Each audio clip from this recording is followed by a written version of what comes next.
নমস্কার, হাই নিউজে সকলকে স্বাগত। সঙ্গে রয়েছে আমি রিম্পি। শুরু করছি নিউজ টুডে, আর শুরুতেই দেখে নেব আজকের হেডলাইন্স।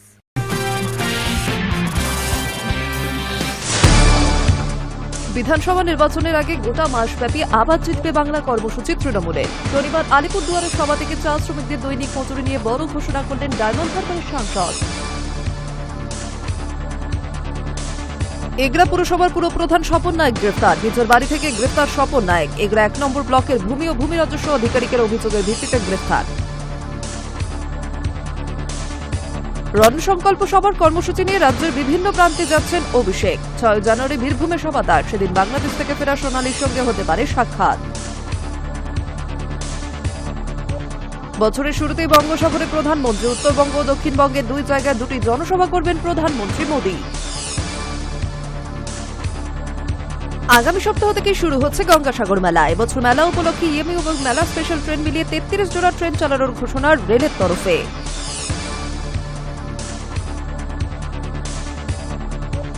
বাদ দিতেই হবে মুস্তাফিজুরকে। বিতর্কের মাঝে কেকেআরকে স্পষ্ট জানিয়ে দিল বিসিসিআই।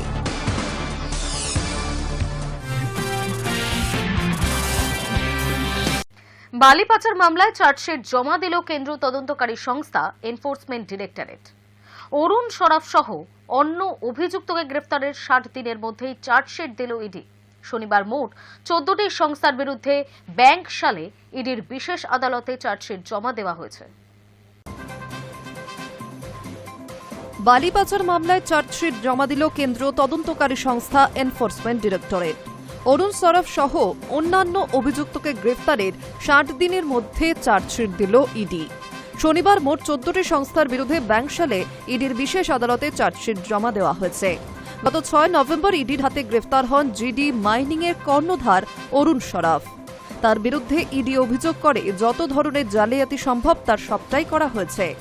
ওয়েস্ট বেঙ্গল স্যান্ড বা WBMDTCL এর সমস্ত নিয়মাবলীকে কার্যত বুড়ো আঙুল দেখিয়ে বালি খনন ও তা বিক্রি করে বিপুল মুনাফা লুটেছেন অরুণ সরাফ।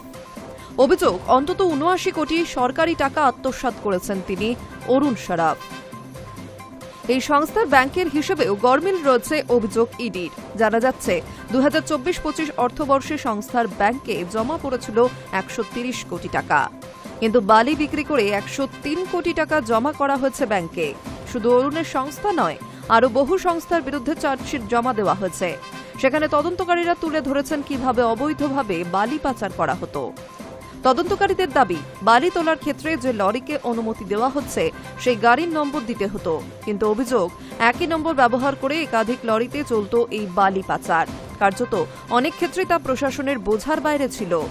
আপাত দৃষ্টিতে দেখলে স্বাভাবিকভাবেই মনে হতো অনুমতি পাওয়া লরি বালি তুলছে, কিন্তু সেই নম্বরকে ব্যবহার করে আদতে একাধিক লরিকে ব্যবহার করেই চলত এই বালির দুর্নীতি। এখানেই শেষ নয়, বালি তোলার ক্ষেত্রে অনুমতিপত্রে কিউআর কোড দেওয়া হতো। অভিযোগ, সেই কিউআর কোডকেও জাল করা হতো। আর এইভাবে অবৈধ বালি তোলার ফলে প্রাকৃতিক ভারসাম্য নষ্ট হচ্ছে বলেও বারবার সরব হয়েছেন স্থানীয় মানুষজন। কিন্তু এরপরেও দুর্নীতি চলছিল বলে অভিযোগ। সেই মামলার তদন্তে নেমে এবার চার্জশিট দিল কেন্দ্রীয় তদন্তকারী সংস্থা ইডি।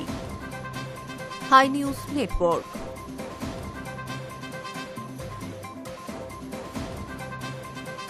বছর শুরুতেই বঙ্গ সফরে প্রধানমন্ত্রী। সূত্রের খবর, সব ঠিক থাকলে উত্তরবঙ্গ ও দক্ষিণবঙ্গের 2 জায়গায় 2টি জনসভা করবেন প্রধানমন্ত্রী। 26 বিধানসভা ভোটে বছরের শুরুতেই প্রচারের সুর চড়াতে তৎপর বঙ্গ বিজেপি।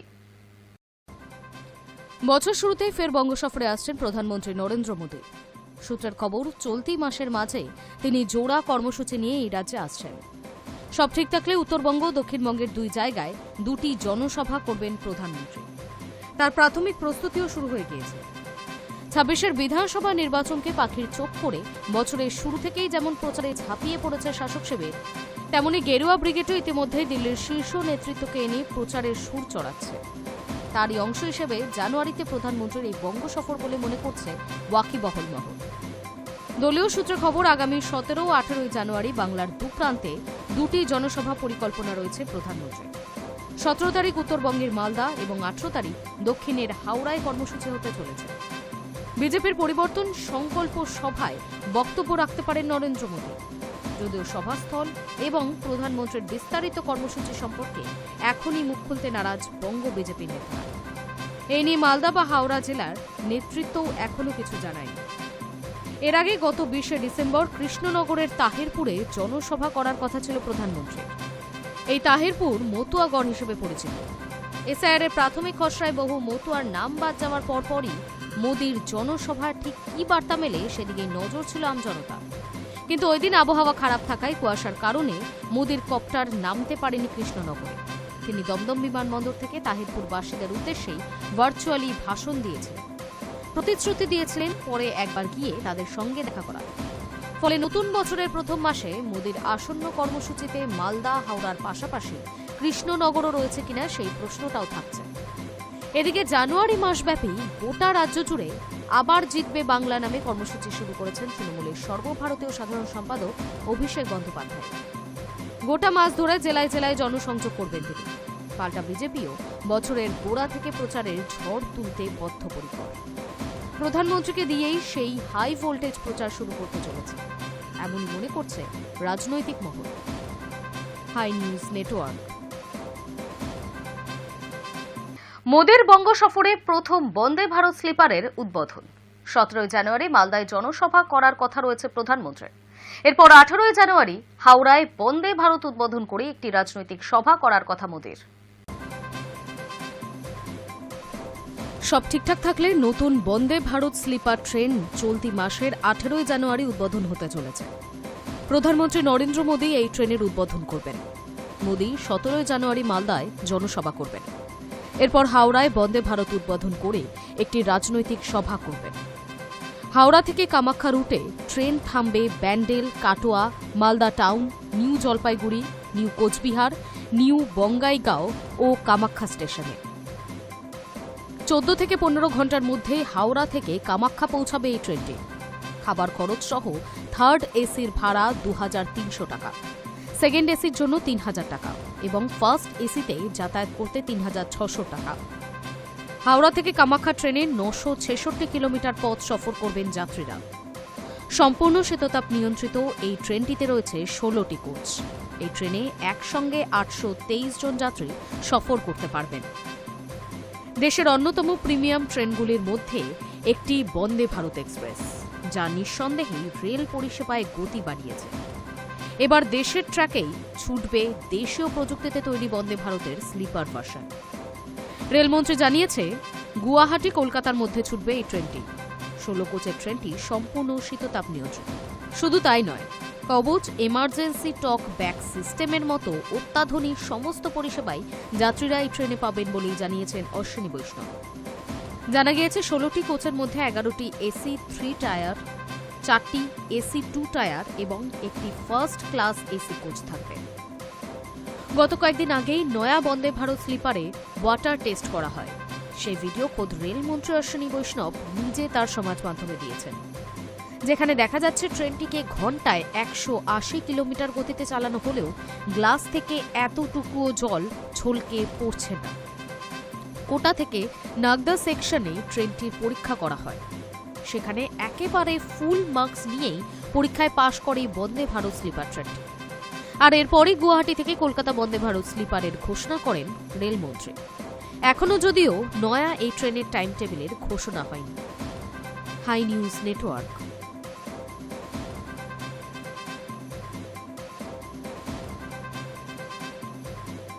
আগামী সপ্তাহ থেকে শুরু হচ্ছে রাজ্যের অন্যতম মিলন উৎসব গঙ্গাসাগর মেলা। প্রতি বছর এই গঙ্গাসাগর মেলা উপলক্ষে বাড়তি পরিবহনের ব্যবস্থা থাকে। তবে এবছর ইএমইউ ও মেলা স্পেশাল ট্রেন মিলিয়ে 33 জোড়া ট্রেন চালানো হবে গঙ্গাসাগর মেলা উপলক্ষে, ঘোষণা রেলের তরফে।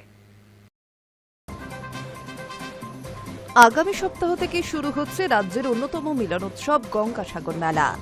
ধর্মীয় উৎসবকে ঘিরে গোটা দেশের সাধু সন্ন্যাসীরা একত্রিত হন। বিপুল ভিড় পুজো দেওয়া, হরেক সামগ্রী বিক্রি কিনিতে বাংলার অর্থনীতি চাঙ্গা হয়ে ওঠে। প্রতিবছর গঙ্গাসাগর মেলা উপলক্ষে বাড়তি পরিবহনের ব্যবস্থা থাকে। তবে এবছর রেলের তরফে একাধিক সুবিধার কথা ঘোষণা করা হলো। শুক্রবার শিয়ালদহের ডিআরএম রাজীব সাক্সেনা এলাকা পরিদর্শন করেন এবং বিশেষ ব্যবস্থা গ্রহণের কথা জানান। ইএমইউ ও মেলা স্পেশাল ট্রেন মিলিয়ে ৩৩ জোড়া ট্রেন চালানো হবে গঙ্গাসাগর মেলা উপলক্ষে। এছাড়া সুরক্ষার জন্য নতুন করে আরও কয়েক দফা ব্যবস্থা নেওয়া হচ্ছে। কুম্ভ মেলার ভিড় থেকে শিক্ষা নিয়ে মেলার জনজোয়ার সামাল দিতে এবার বিশেষ সুরক্ষা ব্যবস্থা গ্রহণ করেছে শিয়ালদহ রেল ডিভিশন। আগামী ৯ তারিখ থেকে শুরু হওয়া গঙ্গাসাগর মেলাকে ঘিরে এক সপ্তাহ আগে থেকেই সেই প্রস্তুতি শুরু হয়ে গেল। শিয়ালদহের ডিআরএম রাজীব সাক্সেনা শুক্রবার এলাকা পরিদর্শন করে জানিয়েছেন, শিয়ালদহ থেকে নামখানা, কাকদ্বীপ, লক্ষ্মীকান্তপুর পর্যন্ত মোট 10টি ইএমইউ এবং 23 জোড়া মেলা স্পেশাল ট্রেন চালানো হবে। এই ট্রেনগুলি মোট 7 দিন ধরে চলবে যাত্রীদের সুবিধায়। গত বছর গঙ্গাসাগর মেলায় মোট 6 দিন বাড়তি ট্রেন চালানো হয়েছিল, কিন্তু এবছর পূর্ণার্থীদের কথা ভেবে এবছর 7 দিনই চলবে অতিরিক্ত বিশেষ ট্রেন। মেলাগামী ট্রেন ধরতে যাতে হুড়োহুড়ি না পড়ে তার জন্য শিয়ালদহ থেকে 2টি স্টেশনও নির্দিষ্ট করে দেওয়া হয়েছে। পূর্ব রেল সূত্রে খবর, শিয়ালদহের 15 এবং 16 নম্বর প্ল্যাটফর্ম থেকে ছাড়বে ওই বিশেষ ট্রেনগুলি। প্রতি ট্রেনে 2000 থেকে 2500 যাত্রী যাতায়াত করতে পারবেন। এর জন্য শিয়ালদহে আলাদা করে এন্ট্রি ও এক্সিট পয়েন্ট নির্ধারণ করা হয়েছে। শিয়ালদহ মেট্রো স্টেশন লাগোয়া ফাঁকা এলাকা দিয়ে ঢুকতে পারবেন গঙ্গাসাগরমুখী যাত্রীরা, আর ওদিক থেকে শিয়ালদহে নামার পর দক্ষিণের গেট দিয়ে বেরোতে পারবেন। টিকিটের জন্য দীর্ঘ লাইনে না দাঁড়িয়ে ইউটিএস পদ্ধতি টিকিট কাটার কথাও জানিয়েছে রেল। এই পরিষেবা আরও মসৃণ করা হচ্ছে। গঙ্গাসাগর মেলার নিরাপত্তা রেল সুরক্ষা বাহিনী মোতায়েন করা হচ্ছে। মেলার রুটে 340 জন আরপিএফ এবং 54 জন অফিসার থাকবেন নজরদারির জন্য। হাই রেজলিউশন সিসিটিভি ক্যামেরায় 24 ঘণ্টা নজর রাখার কাজও চলবে। রাতের ট্রেনে সুরক্ষার জন্য ডগ স্কোয়াডকে কাজে লাগানো হবে। এছাড়া পর্যাপ্ত মেডিকেল ক্যাম্প থাকছে গঙ্গাসাগর মেলায়। Hi news network.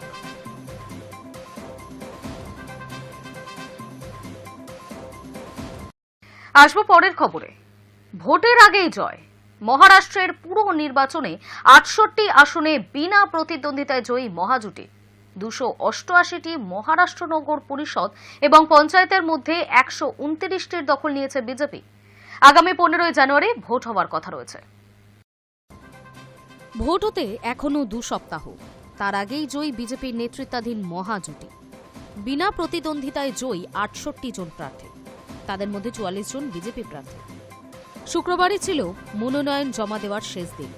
নির্ধারিত সময় শেষে দেখা যায় বিরোধী জোটের বহু প্রার্থী নিজেদের ভোটের লড়াই থেকে সরিয়ে নিয়েছেন, যার ফলে বিনা প্রতিদ্বন্দ্বিতায় জয়ের পথ সুগম হয়ে যায় মহাজোটের বহু প্রার্থীর। এর আগে মহারাষ্ট্রে পুর পঞ্চায়েত নির্বাচনে এক পেশে জয় ছিনিয়ে নিয়েছে গেরুয়া শিবির। 288টি মহারাষ্ট্র নগর পরিষদ এবং পঞ্চায়েতের মধ্যে 129টির দখল নিয়েছে বিজেপি। এর মধ্যে থানে জেলার অন্তর্গত কল্যাণ ডোম্বিবলি পুরসভা এলাকার প্রার্থীদের সংখ্যাই বেশি। এছাড়া পুনে, পিম্পরি চিনচাওয়ার, পনভেল, ভিওয়ান্ডি, ধুলে, জলগাঁও ও আহিল্যনগরেও একই ট্রেন্ড লক্ষ্য করা গিয়েছে। জয়ীদের মধ্যে সিংহভাগে বিজেপি প্রার্থী, বাকিদের মধ্যে শিবসেনার শিন্ডে শিবিরের 22 জন প্রার্থী রয়েছে এবং অজিত পাওয়ারের এনসিপি থেকে রয়েছেন 2 জন। পুনেতে ওয়ার্ড নম্বর 35-এ মঞ্জুষা নাগপুরে ও শ্রীকান্ত জগতা বিনা প্রতিদ্বন্দ্বিতায় জয়ী হয়েছে। সেখানে 125টি আসনে ভোট হবে। আগেই 2টি আসন চলে গেল বিজেপি তথা মহাজোটের দখলে। বিজেপির মুখপাত্র কেশব উপাধ্যায় বলেছেন, রাজ্যের শহরগুলিতে পুর নিগমে দলের ক্রমবর্ধমান প্রভাবকেই তুলে ধরছে এই আগাম জয়। যদিও উল্টো সুর শিবসেনার উদ্ধব শিবিরের গলায়। উদ্ধব সেনার মুখপাত্র প্রিয়াঙ্কা চতুর্বেদী বলেছেন, গণতন্ত্রকে শেষ করার এক বাধাহীন পথ এটা। বিরোধী প্রার্থীদের ঘুষ দিয়ে কিংবা ইডি সিবিআইদের ভয় দেখিয়ে জয় কিনে নেওয়ার চেষ্টা করা হচ্ছে। এটা অত্যন্তই লজ্জার বিষয় যে এক্ষেত্রে নির্বাচন কমিশন চুপ করে আছে। সব মিলিয়ে 15 জানুয়ারি 29টি পুর নির্বাচনের ভোট গ্রহণের আগেই সরগরম মুম্বাইয়ের স্থানীয় রাজনৈতিক চর্চা। Hi news network. দুটি পৃথক অভিযানে ছত্তিশগড়ে নিহত 14 জন মাওবাদী। শনিবার সকালে সুকমা ও বিজাপুর জেলায় অভিযান চালিয়েছিল নিরাপত্তা বাহিনী, আর সেই অভিযানেই সুকমায় নিহত 12 জন, অন্যদিকে বিজাপুরে 2 জন। দুটি পৃথক অভিযানে ছত্তিশগড়ে নিহত 14 জন মাওবাদী। শনিবার সকালে সুকমা এবং বিজাপুর জেলায় অভিযান চালিয়েছিল নিরাপত্তা বাহিনী। সেই অভিযানে সুকমায় নিহত 12 জন আর বিজাপুরে 2 জন। প্রথম অভিযানটি হয় সুকমায়। পুলিশ জানিয়েছে, গোপন সূত্রে খবরের ভিত্তিতে কিস্তোরামে একটি তল্লাশি অভিযান শুরু হয়েছিল। সেই মতো নিরাপত্তা বাহিনী গভীর জঙ্গলে প্রবেশ করতেই তাদের উপর হামলা চালায় মাওবাদীরা। নিরাপত্তা বাহিনীও প্রত্যাঘাত করে। সেই সময় গুলির লড়াইয়ে 12 জন মাওবাদীর মৃত্যু হয়। তাদের মধ্যে কোন্তা এরিয়া কমিটির নেতা শচীন মাংডুংও ছিলেন বলে মনে করা হচ্ছে। চলতি বছরে কোন্তায় যে মাওবাদী নেতার নির্দেশে এসিপি আকাশ গিরপুঞ্জেকে গুলি করে হত্যা করা হয়েছিল, তিনি এনকাউন্টারে নিহত। সুকমার এসপি কিরণ চৌহান জানিয়েছেন, অভিযানে যাওয়া নিরাপত্তা বাহিনী ফিরলে তবেই নিহত মাও নেতাদের চিহ্নিতকরণ সম্ভব। সুকমার ঘটনাস্থল থেকে কিছু AK-47 এবং ইনসাস রাইফেলও পাওয়া গিয়েছে। বিজাপুরের ঘটনাস্থল থেকেও মিলেছে SLR এবং 12 বোর রাইফেল। আগামী 31 মার্চের মধ্যে দেশ থেকে মাওবাদীদের নির্মূল করার প্রতিশ্রুতি দিয়েছেন কেন্দ্রীয় স্বরাষ্ট্রমন্ত্রী অমিত শাহ। তারপর থেকে মাওবাদী অধ্যুষিত এলাকাগুলিতে তল্লাশি অভিযান জোরদার করেছে নিরাপত্তা বাহিনী। এই নিয়ে চলতি বছর ছত্তিশগড়ে বহু মাও নেতা কর্মী নিরাপত্তা বাহিনীর সঙ্গে সংঘর্ষে নিহত হয়েছেন। সেই তালিকায় রয়েছেন মাওবাদী সাধারণ সম্পাদক নাম্বালা কেশব রাও ওরফে বাসবরাজু ওরফে গগন্না, পলিট ব্যুরো সদস্য রামচন্দ্র রেড্ডি ওরফে চলপতি, তার স্ত্রী রবি ভেঙ্কট লক্ষ্মী চৈতন্য ওরফে অরুণা, কেন্দ্রীয় কমিটির সদস্য নরসিংহ চালাম ওরফে সুধাকর, পিএলজি এর শীর্ষ কমান্ডার মাধবী হিডমার মতো শীর্ষ নেতা নেত্রীরা। মহারাষ্ট্রের মুখ্যমন্ত্রী দেবেন্দ্র ফড়নবিসের উপস্থিতিতে গড়চিরৌলিতে আত্মসমর্পণ করেছেন নিহত মাওবাদী নেতা মল্লজুলা কোটেশ্বর রাও ওরফে কিষেনজির ভাই Mallojula Venugopal. High news network.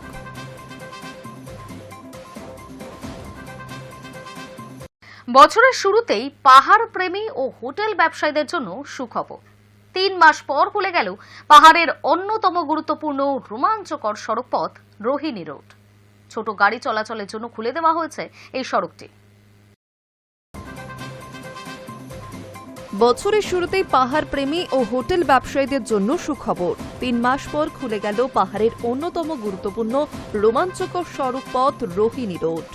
ছোট গাড়ি চলাচলের জন্য খুলে দেওয়া হয়েছে সড়কটি, যার ফলে সমতলের সঙ্গে পাহাড়ের দূরত্ব 10 কিলোমিটার কমে গেল বলেই মত ব্যবসায়ীদের। সিকিম ও দার্জিলিং এর দিকে যাওয়ার মনোরম পাহাড়ি রাস্তা এই রোহিণী রোড। মসৃণ বাঁকে ভরা রাস্তাটি পাইনের জঙ্গল, মেঘের ঝাপটা কাটিয়ে চা বাগানের মধ্যে দিয়ে গিয়েছে। এই রাস্তাটি বাইকার ও প্রকৃতিপ্রেমীদের কাছে খুবই আকর্ষণীয়। 4 অক্টোবর রাতে ভারী বৃষ্টির জেরে ভূমিধসে বিধ্বস্ত হয় সড়কটি। শিলিগুড়ি থেকে কার্শিয়াংয়ে সংযোগকারী রাস্তার প্রায় 50 মিটার অংশ ধসে যায়। রোহিণী রোড বন্ধ থাকায় শিলিগুড়ি থেকে কার্শিয়াং যেতে চালকদের দীর্ঘ পথ ঘুরে 110 নম্বর জাতীয় সড়ক অথবা হিলকার্ট রোড ব্যবহার করতে হয়েছে। ওই পথ অনেকটাই দীর্ঘ এবং সময় ও খরচ সাপেক্ষ। এই পরিস্থিতিতে পরিবহন সংস্থার পাশাপাশি সাধারণ যাত্রী ও পর্যটকরা সমস্যায় পড়েন। অবশেষে নতুন বছরের শুরুতে রাস্তা খুলে যাওয়ায় স্বস্তি ফিরেছে বিভিন্ন মহলে। জিটিএর পূর্ত বিভাগের ভারপ্রাপ্ত এক্সিকিউটিভ ইঞ্জিনিয়ার সোনাম লেপচার জানিয়েছেন, আপাতত রোহিণীর রাস্তায় ছোট গাড়ি চলাচল করবে। বড় গাড়ি চলাচলের জন্য রাস্তা পুরোপুরি খুলে দিতে আরও 7 থেকে 10 দিন সময় লাগবে। জিটিএ সূত্রে জানা গিয়েছে, রাস্তার ধসে যাওয়া অংশ পাথর ও লোহার জালি দিয়ে বাঁধ তৈরি করে মেরামত করা হয়েছে। তরাই চালক সংগঠনের সম্পাদকের তরফ থেকেও জানানো হয়েছে, রোহিণীর রাস্তা বন্ধ থাকায় শিলিগুড়ি থেকে কার্শিয়াং হয়ে দার্জিলিং যাতায়াতে অন্তত 8 থেকে 9 কিলোমিটার বেশি ঘুরে যেতে হয়েছে। স্বভাবতই এটি খরচা সাপেক্ষ। রাস্তা খুলে যাওয়ায় খুশি রোহিণীর হোটেল ব্যবসায়ীরাও। High news network.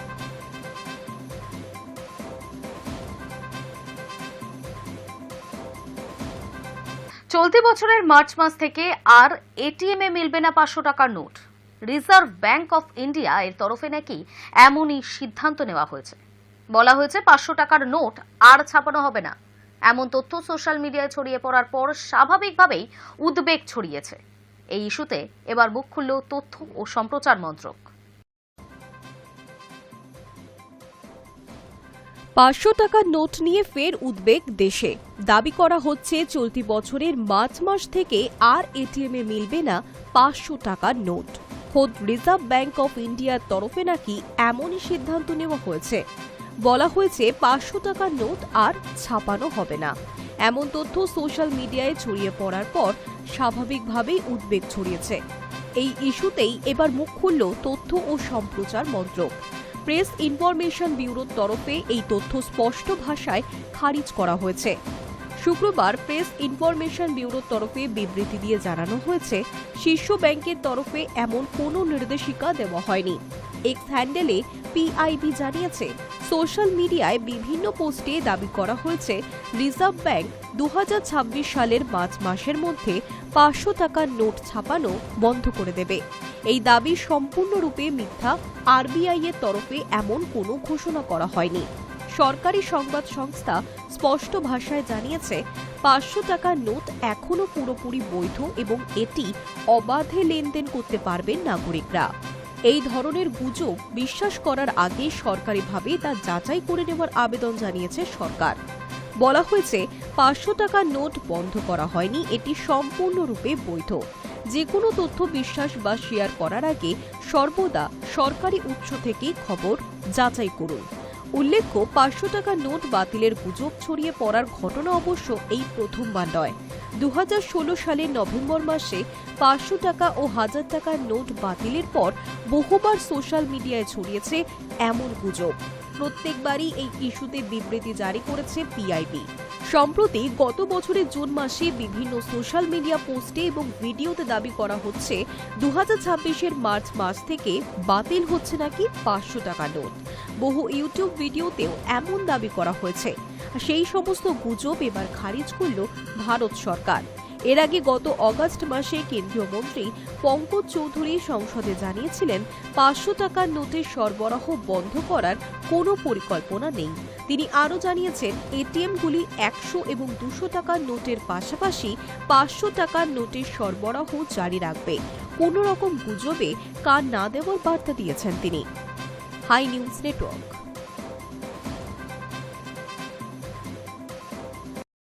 তামাকে ট্যাক্স বাড়তেই আইটিসির শেয়ারে ধস। শুক্রবার 4%-এরও বেশি পতনের পাশাপাশি গত দুদিনে 13% পড়েছে আইটিসির শেয়ারের দাম। বর্তমানে শেয়ারের দাম চলছে 349 টাকা। জিএসটির বোঝায় নুইয়ে পড়ল সিগারেট প্রস্তুতকারী সংস্থা। তামাকজাত পণ্যে করের পরিমাণ ব্যাপক বাড়িয়েছে মোদী সরকার, যার জেরে সরাসরি প্রভাব পড়ল ভারতের সবচেয়ে বড় সিগারেট প্রস্তুতকারী সংস্থা আইটিসির ওপর। শুক্রবার 4%-এর বেশি পতনের পাশাপাশি গত দুদিনে 13% পড়েছে আইটিসির শেয়ারের দাম। আরেক সংস্থা গডফ্রে ফিলিপসের দামেও ব্যাপক পতন লক্ষ্য করা গিয়েছে। তামাকজাত পণ্যের ওপর অতিরিক্ত আবগারি শুল্ক ও পান মশলা জাতীয় পণ্যে অতিরিক্ত স্বাস্থ্য শুল্ক আরোপ করার নির্দেশিকা জারি করেছে কেন্দ্র। আগামী 1 ফেব্রুয়ারি থেকে কার্যকর হচ্ছে নয়া নীতি। বর্তমানে তামাকজাত পণ্য যেমন পান মশলা, সিগারেট, চিবানো তামাক, সিগার, হুক্কা, জর্দা এবং সুগন্ধযুক্ত তামাক সহ সকল তামাকজাত পণ্যে 28% জিএসটি ধার্য করা হয়েছে। এর ওপর বিভিন্ন হারে ক্ষতিপূরণ সেসও আরোপ করা হবে। নয়া কর নীতিতে 1 ফেব্রুয়ারি থেকে এই জিএসটির হার 40% হবে। এর সঙ্গে যুক্ত হবে অতিরিক্ত আবগারি শুল্ক এবং ক্ষতিপূরণ সেস। কেন্দ্রের এই ঘোষণার পরই দেশের সবচেয়ে বড় সিগারেট প্রস্তুতকারী সংস্থা আইটিসির শেয়ারে নেমেছে ধস। এই ঘোষণার পরই আইটিসির শেয়ার বিক্রি করে দেওয়ার ধুম পড়েছে। গত দুদিনে 13% পতন লক্ষ্য করা হয়েছে এই শেয়ারে।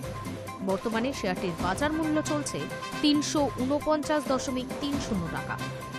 একইভাবে গত দুদিনে ব্যাপক পতন দেখা গিয়েছে আর এক সিগারেট প্রস্তুতকারী সংস্থা গডফ্রে ফিলিপসের শেয়ারে। গত দুদিনে প্রায় 20% পড়েছে এই সংস্থার শেয়ার। বর্তমানে এর বাজার মূল্য 2262.70 টাকা। গত 6 বছরের মধ্যে এত বিরাট পতন দেখা যায়নি তামাকজাত পণ্যের প্রস্তুতকারী সংস্থার শেয়ারে। উল্লেখ্য, ভারতে 25,30,00,000-এরও বেশি মানুষ তামাক ব্যবহার করেন, যা বিশ্বের মধ্যে দ্বিতীয় বৃহত্তম জনসংখ্যা। অর্থমন্ত্রকের রিপোর্ট অনুযায়ী তামাক ব্যবহারের কারণে ভারতের আর্থিক বোঝা ব্যাপকভাবে বৃদ্ধি পাচ্ছে। অনুমান তামাকজনিত রোগের অর্থনৈতিক বোঝা বার্ষিক 2.4 ট্রিলিয়ন রুপি ছাড়িয়ে যাবে। এই পরিস্থিতিতে তামাকে হ্রাস টানতে কোমর বেঁধে মাঠে নেমেছে সরকার। সাধারণ মানুষের কাছে তামাক যাতে সহজলভ্য না হয় তা নিশ্চিত করতে চায় কেন্দ্র। Hi news network.